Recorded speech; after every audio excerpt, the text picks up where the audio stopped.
Assalamualaikum warahmatullahi wabarakatuh. Bagaimana kabar kalian? Semoga kabar kita semuanya dalam keadaan fantastis. Pada awal abad ke-19, Indonesia yang saat itu dikenal sebagai Hindia Belanda sedang mengalami gejolak perlawanan dari berbagai daerah terhadap penjajahan Belanda. Salah satu wilayah yang menjadi pusat perlawanan adalah Magetan yang terletak di kaki Gunung Lawu. Untuk memperkuat kendali dan mempertahankan posisinya di wilayah tersebut, pemerintah kolonial Belanda memutuskan untuk membangun sebuah benteng di Karangmojo. Benteng ini diberi nama Benteng Van Tono, mengambil nama dari seorang insinyur militer Belanda yaitu Cornelis Van Tono yang dipercaya sebagai perancang dan pengawas pembangunannya.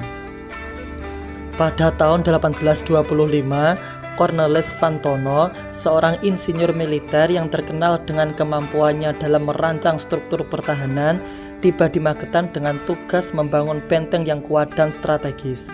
Pembangunan benteng Van Tono dimulai dengan penggalian fondasi yang dalam dan kokoh, menggunakan batu-batu besar yang diambil dari kaki Gunung Lawu. Batu-batu ini diangkut oleh para pekerja lokal yang bekerja di bawah pengawasan ketat tentara Belanda. Benteng ini dirancang dengan dinding tebal, menara pengawas di setiap sudut, ruang penyimpanan senjata, serta barak-barak untuk para prajurit. Arsitekturnya mencerminkan gaya kolonial dengan sentuhan adaptasi lokal untuk menghadapi kondisi geografis dan iklim setempat. Benteng Van Tono segera menjadi pusat komando dan pertahanan utama Belanda di wilayah Magetan. Dari benteng ini, Belanda mampu mengatur strategi untuk menumpas perlawanan dari para pejuang lokal yang dipimpin oleh tokoh-tokoh seperti Pangeran Diponegoro. Benteng ini juga berfungsi sebagai tempat penahanan sementara bagi para pejuang yang tertangkap sebelum mereka dipindahkan ke pusat pemerintahan kolonial untuk diadili. Selain itu, benteng ini juga menjadi tempat penyimpanan logistik dan persenjataan yang sangat penting bagi operasi militer Belanda di daerah sekitarnya. Benteng Van Tono tidak hanya berfungsi sebagai pos pertahanan, tetapi juga sebagai saksi bisu dari berbagai pertempuran sengit.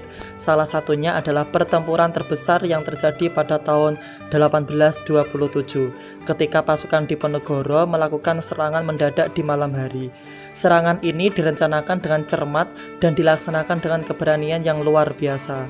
Meskipun berhasil mengejutkan pasukan Belanda, pertahanan benteng yang kuat membuat serangan ini tidak berhasil merebut benteng. Namun, semangat perlawanan rakyat Magetan tidak pernah padam. Serangan-serangan gerilya terus dilancarkan, membuat Belanda harus selalu waspada dan terkadang terpaksa mundur untuk mempertahankan benteng. Seiring berjalannya waktu dan semakin kuatnya perlawanan rakyat Indonesia, terutama setelah Perang Dunia Kedua, posisi Belanda di Indonesia semakin lemah. Pada tahun 1949, setelah pengakuan kedaulatan Indonesia oleh Belanda, benteng Van Tono ditinggalkan dan mulai terabaikan. Benteng yang dulu berdiri megah kini menjadi reruntuhan yang ditumbuhi semak belukar. Namun bagi masyarakat setempat, benteng ini tetap menjadi simbol perjuangan dan keberanian. Kini, Benteng Van Tono berdiri sebagai monumen sejarah yang mengingatkan kita akan perjuangan dan pengorbanan para pahlawan bangsa. Reruntuhan benteng ini telah dijadikan situs bersejarah dan sering dikunjungi oleh wisatawan serta pelajar yang ingin belajar tentang sejarah perjuangan kemerdekaan.